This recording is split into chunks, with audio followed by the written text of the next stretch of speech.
Ever wonder what all those connectors or ports are on the back of a projector? Epson projectors vary by model, but we will go through the most common to get you familiar with each. The obvious connector to get out of the way first is the power connector. You will need to connect the power cable to the projector and plug it into the wall outlet when you are ready to use the projector. The traditional ports or connectors are marked Computer 1 and 2. These are where you would attach a VGA cable. It is the one that usually has a blue connector. Simply connect one end of this cable to your computer and the other end to the projector. There are two in case you have two computers or two users that need to present material, or if the room has a dedicated computer connected and room for you to bring in your laptop. Once connected, you usually have to press a combination of keys to allow the computer screen to be passed through to the projector. On my computer, it happens to be function F7. On other PCs, it varies by brand.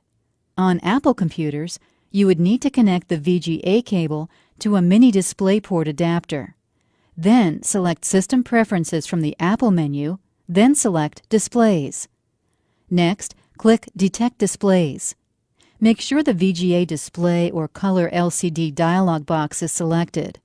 Lastly, click Arrangement or Arrange to make sure Mirror Displays is selected. A much easier way to connect to an Epson projector is to connect via USB. Now, there are two ports marked USB on the back of some Epson projectors. One is the USB Type A port, which is rectangular, and the other is the USB Type B, which is square. To display using a computer and an Epson projector, connect the square end of a USB cable to the Type B port on the projector, and the other end of the cable to the rectangular Type A port on your computer. The first time you connect the Epson projector to your computer with a USB cable, the projector will download a driver to your computer to allow it to receive and project the image. Follow the on-screen instructions to install the Epson USB display software and select Yes if it asks you about the firewall. Then you should be up and running. Next time, it is as simple as plug and project. Depending on the model of Epson projector, you may be able to send sound from your computer to your projector via the USB connection. See your owner's manual or the projector menu to select. The USB Type A connector on the back of your Epson projector provides freedom from your computer. What this means is you can project images from a digital camera, USB thumb drive, or a document camera like the Epson DC06. The images that are stored in the supported formats can be displayed and selected through the projector's menu. This enables you to show digital signage or slideshow presentations when you're on the road or anytime you don't want to carry your computer with you. You can connect up to 4 video devices and use the remote control or control panel to switch between them. So, besides the computer ports we discussed earlier, S-Video also allows you to connect the projector to another piece of AV equipment. You may need to select the source button on your projector's remote or on the control panel on top of your projector to start projecting. Composite or RCA video connections produce lower quality images than some of the other video connections, but it is just fine for most applications. These are the cables you have most often seen with your audio-video purchases in the past. This is the 3-pronged cable that has the yellow, red, and white connectors. The yellow connector is for video, the white is for left audio, and the red is for right audio. Connect each end of the cable to the AV device, like your DVD player, and the other ends to the projector.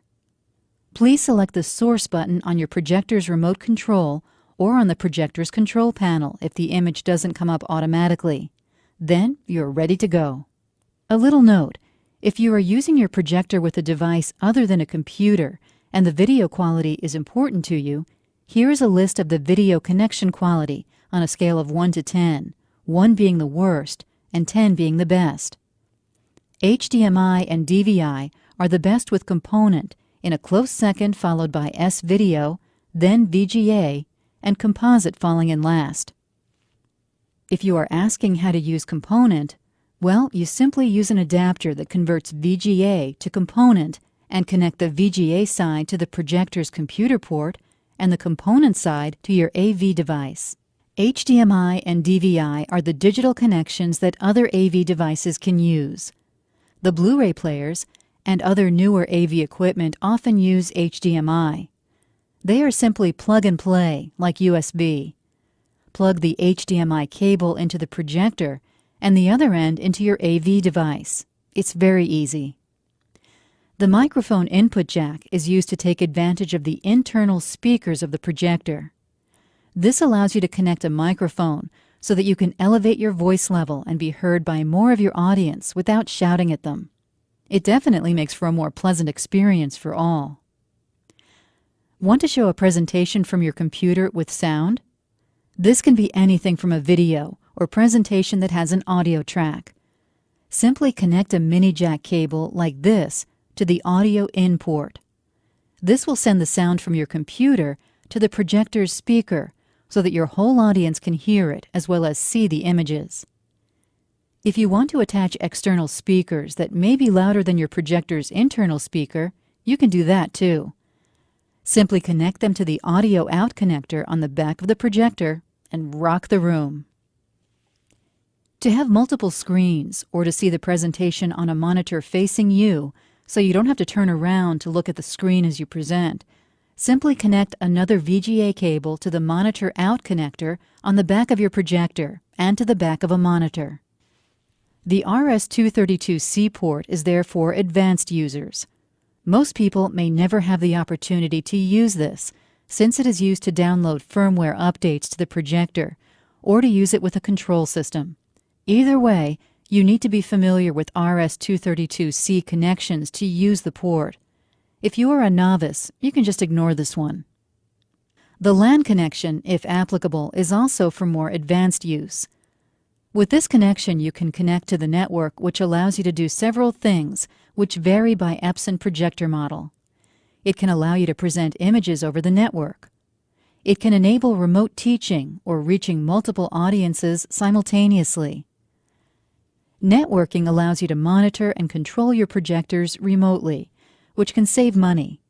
For example, not having to walk to each room to turn off each projector at the end of every day.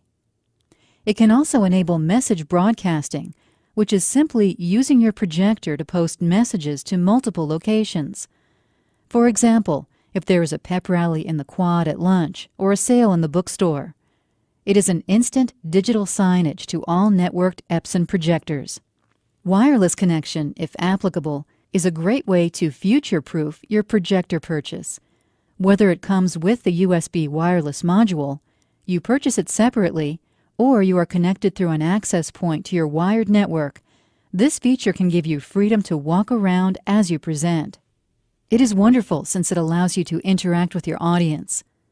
To connect the USB wireless module, the port is usually behind a door or in a cut on the front side of the projector. Simply slip the module into the USB slot, close the door, and you are on your way to the software setup. I hope you now have a clearer understanding of the ports on the back of your Epson projector. This should help give you familiarity with the devices that can enable you to give productive and captivating presentations to any audience, as well as save some money. Epson understands. You asked, we delivered. Epson, exceed your vision.